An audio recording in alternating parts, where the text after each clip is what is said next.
What do you mean she's not immune to the virus?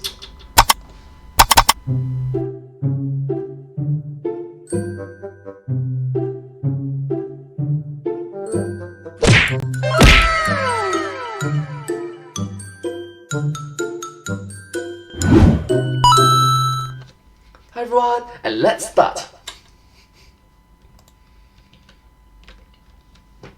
Cutesy jokes here, let's just cut to the chase. Ellie isn't immune. What? What? That was like the first 3 seconds of the video. Like seriously, what? Okay. Period, end of story, and today I'm gonna prove it to you. Yeah, period, end of story. Thank you so much for watching this video, and I hope to see you next time. Bye bye! Of course I will not do that, come on. Come on, it's just the first minute of a video. Because the implications of what this means for the entire franchise are huge. Huge.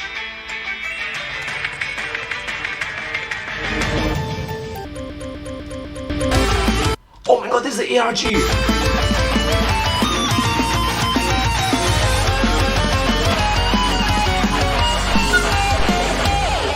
723.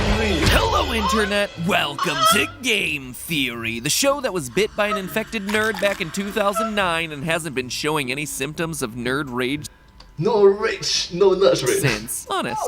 No! At least the stacking makes sense. Sometimes you gotta know when to call it. But today I'm not here to talk about my rage, I'm here to talk to you about a game that's either causing you to rage or making you think it's all the rage, depending on which perspective you're coming from. That's right friends, today I'm tackling The Last of Us Part 2. The game with 8 plus 10 out of 10 ratings from some, 0 stars out of 5 from others, and a big fat debunked from yours truly. That's right, today I'm not Debunked! So be it good or bad, it's gonna be debunked.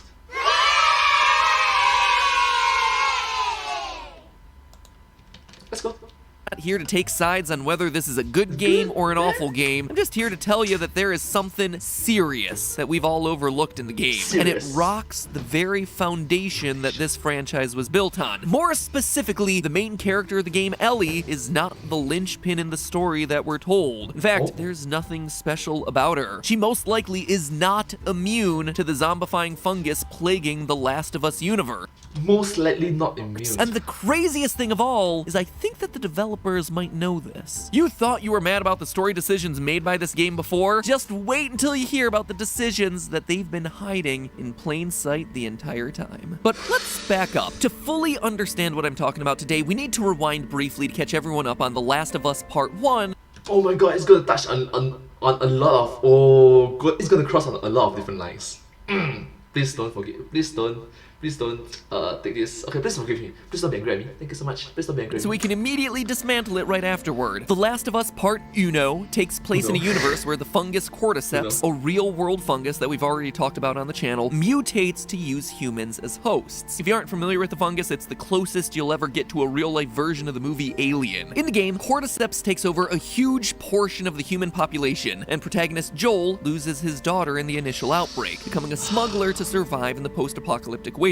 One day, he's asked to smuggle Ellie, a 14-year-old girl who was bit by an infected zombie, but who magically never turned into a monster. Suddenly, the whole hope for humanity rests on this one girl, as she needs to get across the country to a bunch of scientists so they can create a vaccine using her to solve the outbreak once and for all. Again, I just covered that topic in a recent theory and talked about the fact that it's not only a bad idea, but a complete scientific whoopsie-daisy. A scientific oops-daisy. To create vaccines to combat viruses and not fungal infections, but you know what? For today's theory, we're just gonna roll with it. You know, just fine, alright? It is viruses, immune system, funguses, you know what? Just fine, alright? Let's focus on Ellie. Alright? Since there's a Last of Us Part 2, you can imagine that things don't quite go as planned at the end of that first game. Turns out the scientists are gonna kill Ellie to get her blood for this impossible vaccine, and she's a protagonist, so that's not gonna fly. Making a vaccine would have killed you, so I stopped them. Joel decides to save Ellie's life from the stupid dumb vaccine doctors, which, you know, doesn't make Ellie too happy in the sequel when she finds out. I was supposed to die in that hospital. My life would have mattered, but you took that from me. From there, The Last of Us Part 2 is basically Ellie's revenge drama, which I don't really have to spoil in order for you to understand this theory. Suffice it to say, the game devolves into a violent killing spree because, I mean, this is a video game, so unless you're flexing your interior decorating muscle on your own private island, you're going Oh, private island. on a killing spree. Also, it's worth noting that pretty much everything we see Ellie do throughout The Last of Us Part 2 would be scientifically impossible based on the information that the game is explicitly giving to us, but we're about to get to that right now, so no more pussyfooting around. It's time to get into the nitty-gritty. Let's talk about Ellie's so-called immunity. She's the only person with it, and both games hinge on the idea that she has some special medical magic going on inside of her that can help save the rest of the world. After you took me out of the Firefly Hospital, you said there were dozens of people like me. I've never met another immune person before. But you see, even though that's all we understand about it, that's not all the game tells us about it. The Last of Us Part 1 actually has a single recording from a surgeon that gives us a much greater understanding of Ellie's condition. The girl's infection is like nothing I've ever seen. The cause of her immunity is uncertain. As we've seen in all past cases, the antigenic titers of the patient's cordyceps remain high in both the serum and the cerebrospinal fluid. Blood cultures taken from the patient rapidly grow cordyceps and fungal media in the lab. However, white blood cell lines, including percentages and absolute counts, are completely normal. There is no elevation of pro-inflammatory cytokines, and an MRI of the brain shows no evidence of fungal growth in the limbic regions, which would normally accompany the prodrome of aggression in infected patients. Ah, yes, some high-quality medical gobbledygook, my friend. Yeah, that's like high quality, high quality scientific stuff that we will definitely not be able to understand. Yeah. It's very insightful, very intriguing. I'm sure that if you're like 99.9% of the gaming population without an advanced medical degree, you heard the word titers, giggled that it looked like titters, then looked for the skip conversation button to get on with the zombie killing. Turns out, though, there's a lot of information hidden inside that little paragraph, enough to tell us that Ellie isn't having a normal reaction to the fungal infection, and also that something's not right about the way the science is being scienced. Let's break down what this audio log is actually telling us. We know that cordyceps is the fungus that infects people, so we already know one word. We're on our way. An antigenic titer is just a test to see if the thing that's infecting you is really infecting you. So in the first sentence here, he's basically saying, we tested for cordyceps. Yep, it's there. This line here about serums and fluids tells us that it's in her brain and in her spine. If you keep going, it basically translates to, should be turning her into a zombie, but oh look, it's not. This one's important. Oh look, it's not. Here, her white blood cells, the ones that usually go crazy when they find an infection in your body, aren't doing anything. The rest of the recording basically says that everything that should be swollen, elevated, angry, and zombie-like in her body just isn't, even though she's technically infected. In short, her immune system isn't reacting to this infection at all. They go on to say that this is like the biggest medical breakthrough ever, yada yada yada. Turns out that these guys did not exactly graduate at the top of their medical school. Ooh, ouch, burn, ouch, you deserve it, come on. You tried to kill the protagonist, come on, with not the best scientist. Class, or at the very least, they flunked out of their course on immunology. Immunology is kind of exactly what it sounds like, the study of how and why people are immune to things and how your immune system works. And how your immune system works. Under normal circumstances, your immune system regulates itself. Your body discovers something that shouldn't be in there, and everybody rallies together in your bloodstream to kick it out. Get off my lawn! And by lawn, I mean out of my body. This involves an inflammatory response, including your white blood cells getting produced in overdrive to eat up the invading bacteria, virus, fungi, or whatever. Sometimes there's lots Diet Coke.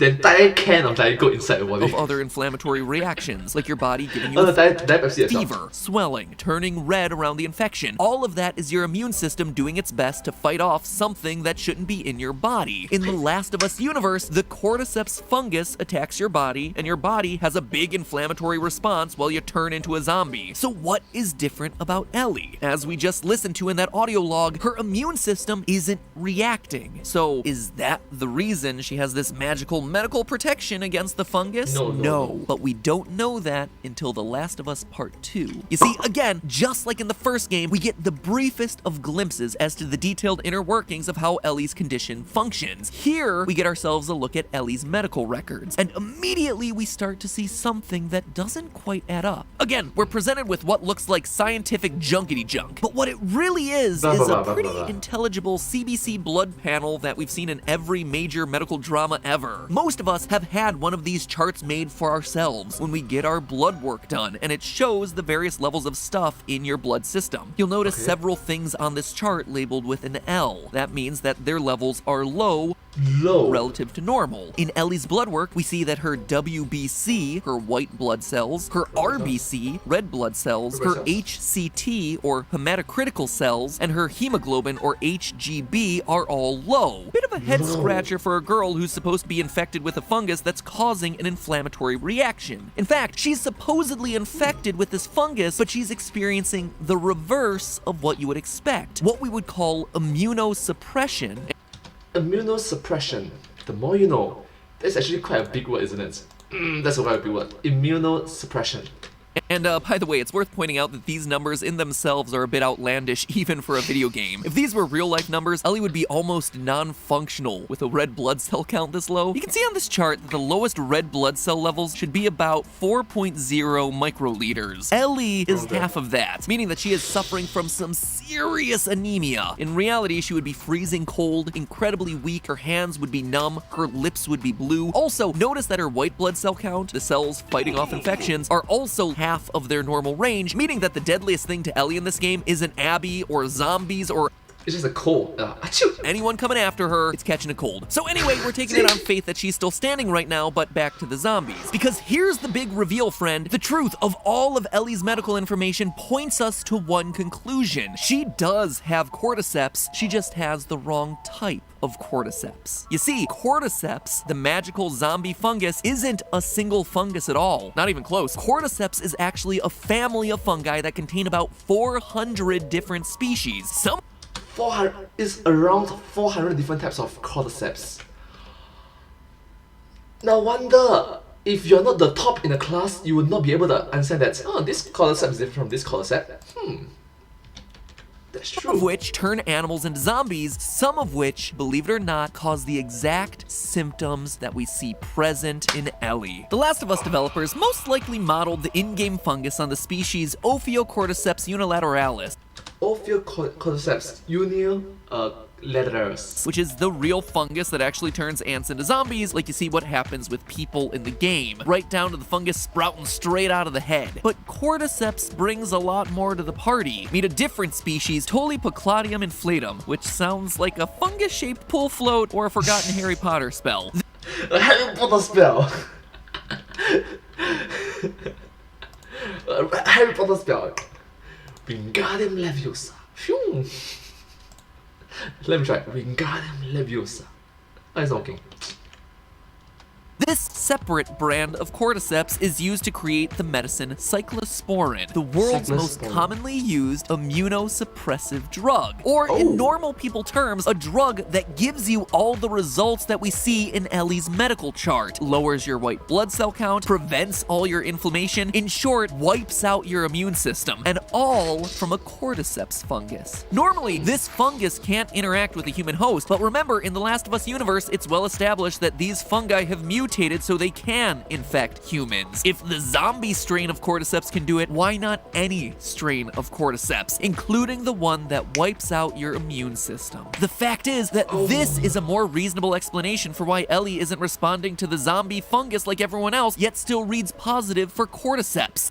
She was already infected with another fungi. She's not magic, she's just not infected with the same strain. And you see, this explains everything. Remember, in that first recording, the surgeon says that she tests positive for cordyceps. The antigenic titers of the patient's cordyceps remain high in both the serum and the cerebrospinal fluid. Well, if she was indeed infected with this other branch of the fungus, this would be true. She is testing positive, just not for the zombie species of cordyceps, a different one.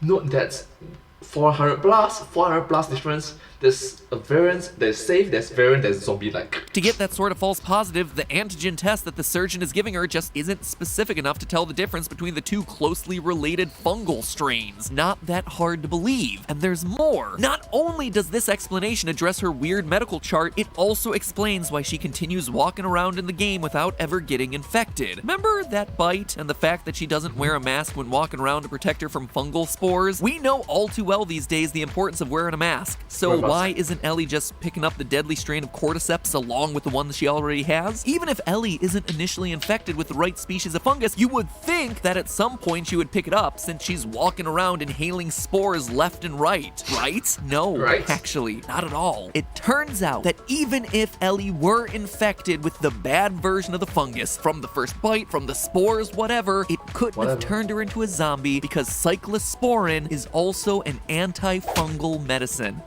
What? What? She was infected with a fungus medicine that kills other fungus. What?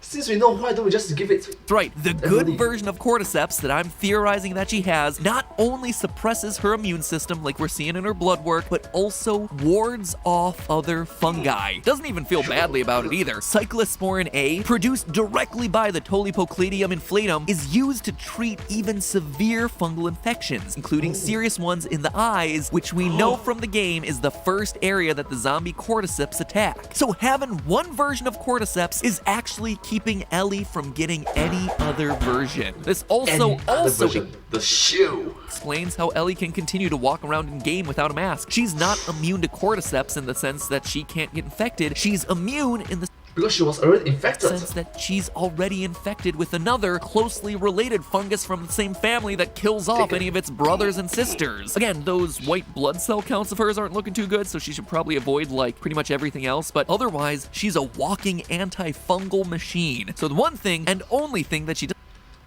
You can't defeat me, I know, but she can. Ellie! have to worry about in this world is becoming a zombie. So there you have it, friends. The key to stopping the cordyceps zombie apocalypse in the Last of Us universe was more cordyceps. It wasn't about becoming immune to the cordyceps fungus, it was just about being infected by the other correct strain of it. The upshot here is, in a global zombie pandemic, study up on your fungi and don't assume anything about who's immune and who isn't. Just like wear a mask and keep a safe distance from anyone who could have been exposed. Is there like a lesson to be learned about the current state of the world from this theory? Nah, can't be it. I mean, walking around wearing a mask, that's just a theory, right? No, that's a fact. But as for Ellie and her immunity, that was a theory.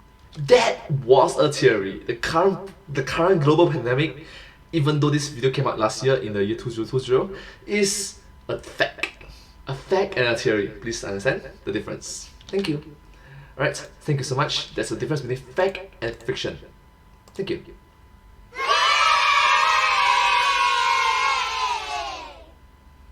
Alright.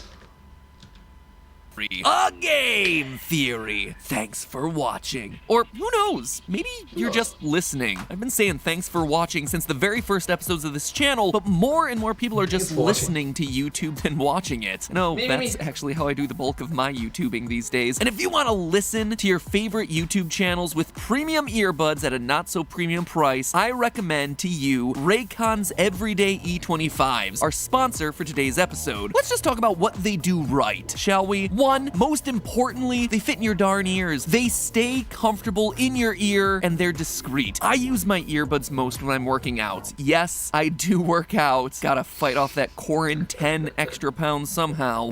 Oh, come on, that bots are beautiful bots too.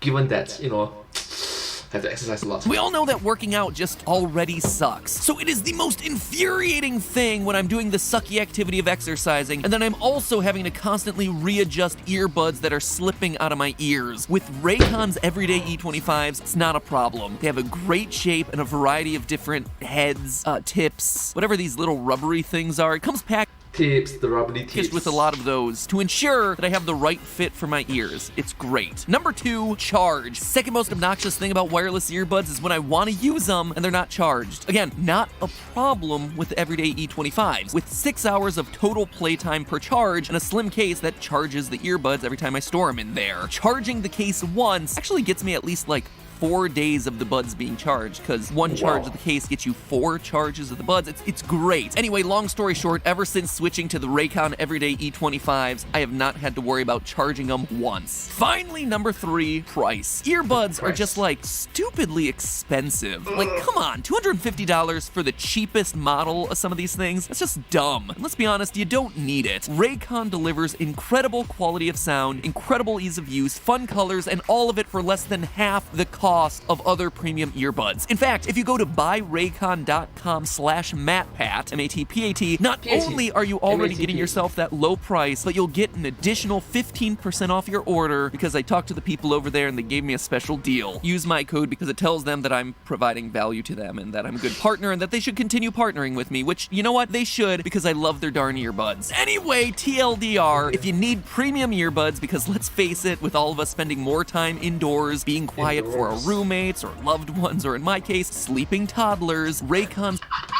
Sleeping toddlers, you know, the cute little bunny. Everyday E25s are my preferred pick. Link is in the top line of the description. Order there to save yourself 15%. Thank you guys so much for watching. I'll see you next week for a portal theory.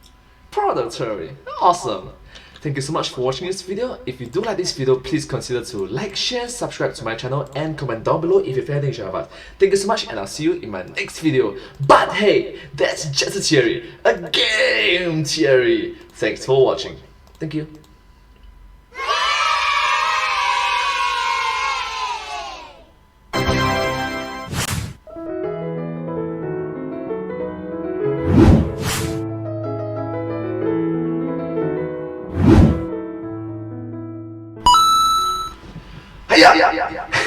Thank you so much for watching this video. This video came up from a YouTube channel, the Game Theorists, from the back in the year 2020. Yeah, and their videos are amazing, wonderful, and just brilliant to watch at. I'm just a huge fan of them, just a huge fan. So yeah, if you do like my video, please consider to like, share, and subscribe to my channel, and comment down below. Thank you, and see you next time. Bye. Thank you so much. Subscribe.